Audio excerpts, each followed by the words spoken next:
One of the great things about learning to do anything these days is that there are so many videos freely available teaching us things online. But one of the greatest problems that we face in learning things today is that there are so many videos freely available online. The sheer volume of information that's available from a vast number of very different sources. How do I choose the teaching material that's going to be best for me?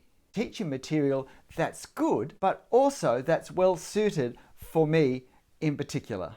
Because not all online teaching material is the same. Some of it will help me. Some of it will merely waste my time.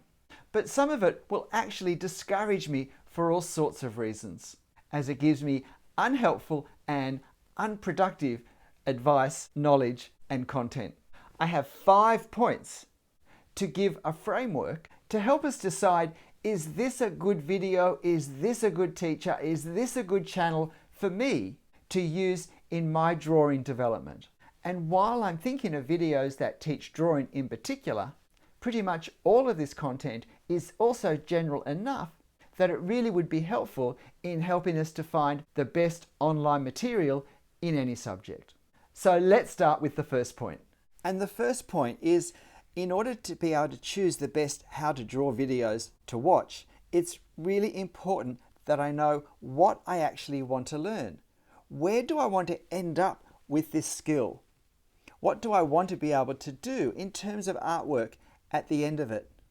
What do I want to be able to do from the videos? What particular direction, skill, encouragement am I wanting to have? What abilities, what improvement am I after?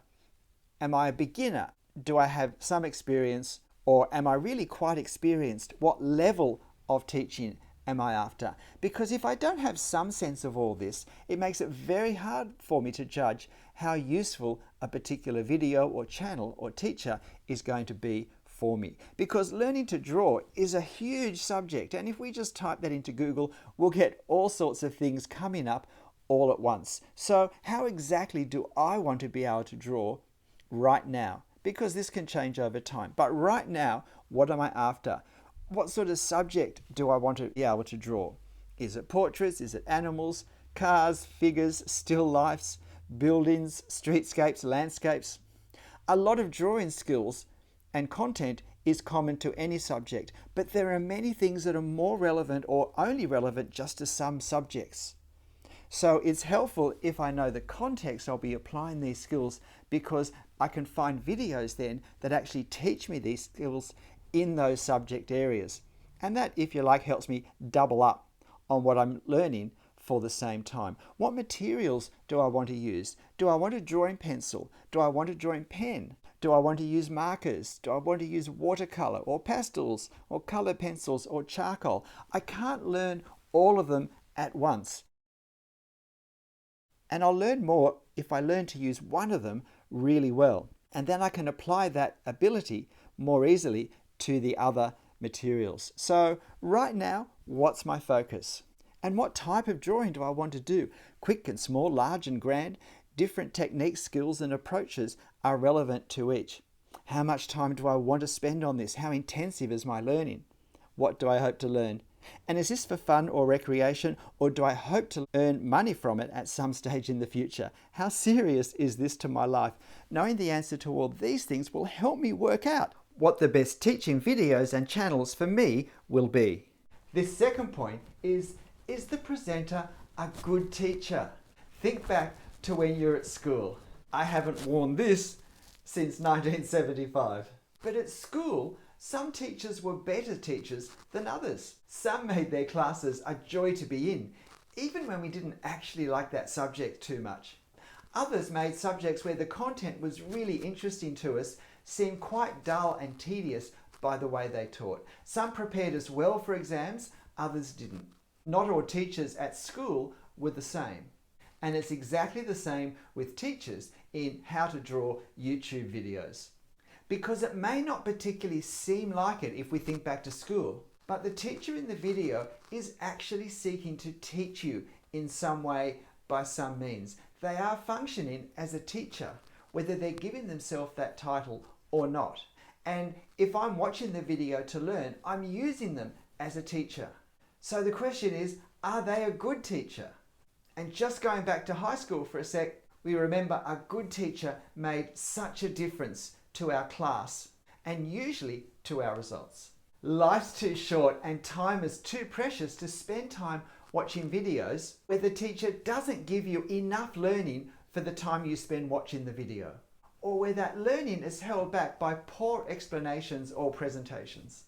Because although these videos may be free, they do cost us. They do cost us in time and energy, but any video I watch which I don't really learn from has actually cost me what I could have learned with that time and that energy, and a video which was a better teaching video. A poor teacher can also cost me in discouragement, particularly if it hasn't occurred to me that the teacher may be the problem. I might jump to the conclusion that I'm just not able to learn, that I'm never going to be any good at drawing, that I don't have enough natural talent, and that seems to be what you need because people just draw and I'm the only person who doesn't seem to understand it. The problem may not be me at all. It's not only my drawing that I need to evaluate, but it's also the teachers.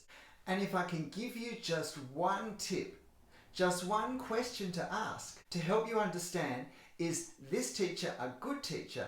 It's this: do they make what they're teaching understandable? Do they take subjects that, even though they may be quite complex, they make them simple, they make them easier to understand? Because breaking down sophisticated, complex activities and thought processes into simple stages, into simple steps, and then being able to combine them back together with greater understanding is really vital when we learn.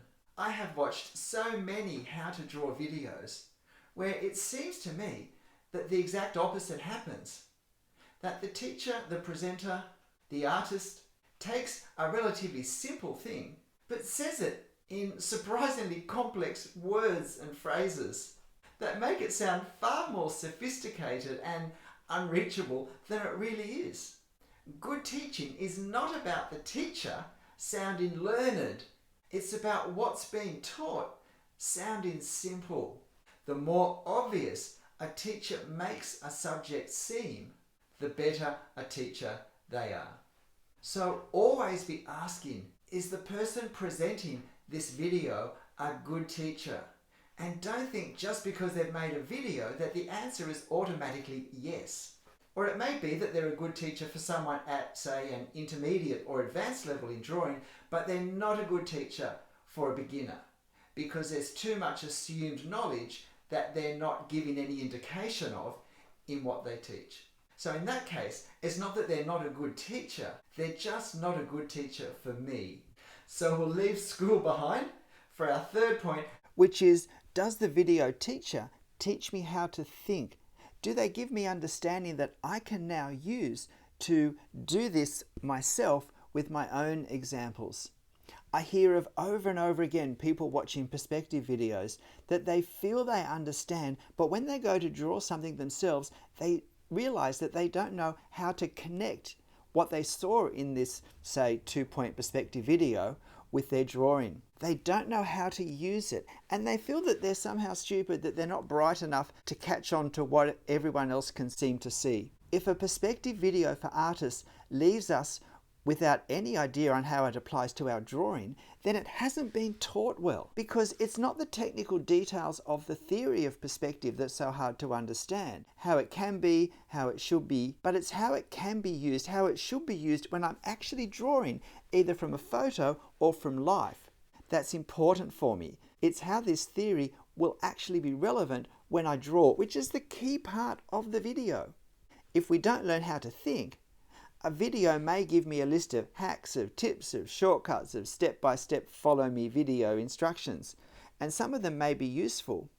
But I won't know which of these tools, if you like, to pick up and use when I'm drawing. I need to be taught a wider understanding of what I'm doing in order to know which of these hacks or tips to use, which technique will be most useful in a given situation for the result I'm wanting. And videos which lead me into copying what the teacher's drawing step by step, line by line, seldom teach me any understanding at all. This is not a way to learn how to draw. It's a way to learn to copy and little else. The real challenge is learning how to think in order to know what line to draw, where to draw the line, how to draw the line. The artist teaching in the video may have this understanding, but they're not sharing it with me if they're just having me follow their line work. Instead, they're directing me to put lines without knowing why.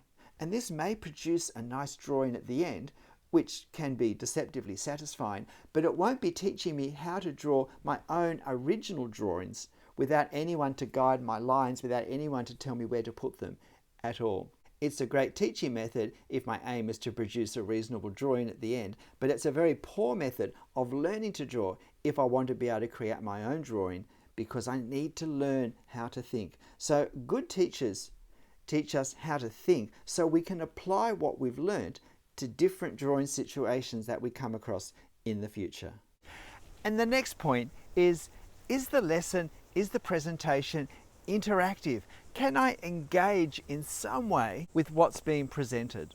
Am I drawn into what's being said?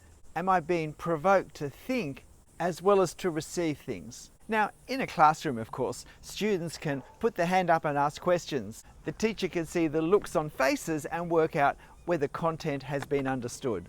Students can ask for clarification, and work will be collected and marked and critiqued. Not so easy with a YouTube video lesson. And many how to draw presenters have paid courses where this sort of thing may happen more easily. And there's nothing wrong with that. YouTube presenters need to earn a living as well. But if I'm watching free YouTube videos, which ones will be the most interactive? Which ones will engage me, involve me to what's being taught and how it's being taught more than others? Which ones will give me ideas of how I can engage with my drawing more in some way to do with the content of the lesson that I'm watching? And since the YouTube teacher isn't going to see my work, how can I critique it? How can I, if you like, mark it myself so that I can see where to focus in my future drawings? Is this teacher going to give me ways of checking, of marking my own work? These are things I try and do in at least some of my videos, or partly in many of them.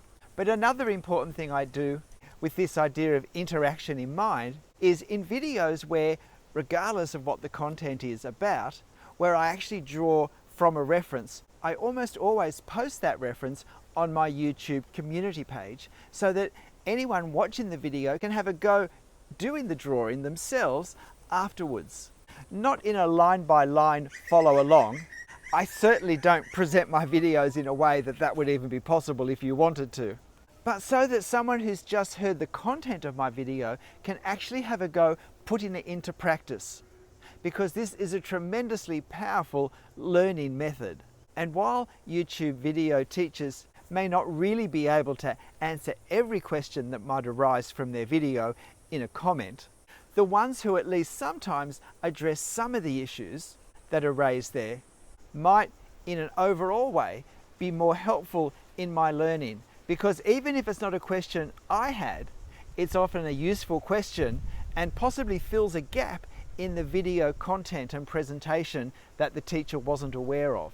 So can I suggest always reading the comments for questions that may have been answered in the YouTube videos that you've watched? It is a way of getting extra information that's probably going to be particularly practical because it's been asked for a very specific reason by someone wanting to draw as well.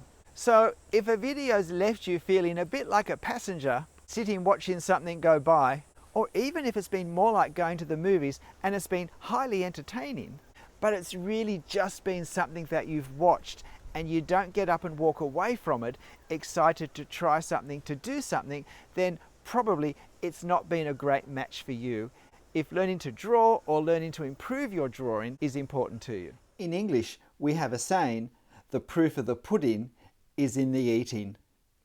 It's a way of saying we know something's very good when we put it to the use it was intended for. In the case of puddings, we eat them, or In this case, the best I could come up with at short notice, my wife's delicious homemade muesli.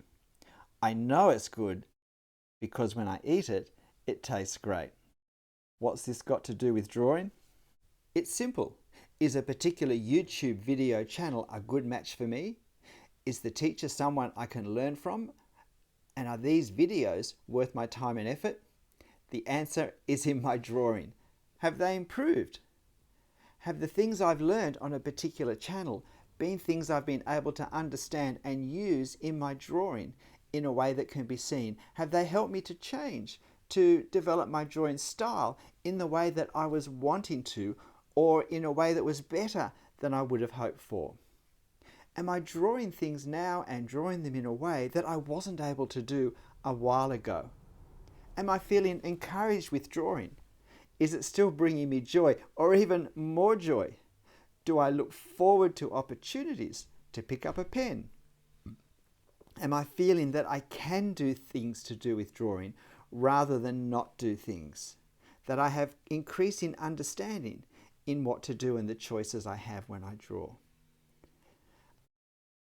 Because all these things are indications that a particular channel or number of channels are a good match for me, that they're worth my time for the positive impact they're having on my drawing. And do I draw more than I watch videos? That's a good indicator. Good videos point me away from consuming more videos to the activity I'm watching them in order to do. They give me confidence to draw, and they encourage me to draw. They make me feel I can draw, and so I do draw. I draw more than I watch. Good videos don't make themselves the goal, but focus me in a way that I keep my drawing as my goal.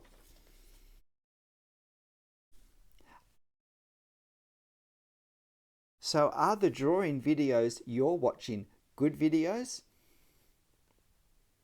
You can decide for yourself. In fact, you need to decide for yourself. We each do. I hope this video has helped giving you some ways of knowing if the drawing videos you're watching are a good match for you. G'day, I'm Stephen Travers. I hope this has been helpful and interesting. All the best with your drawing. Bye.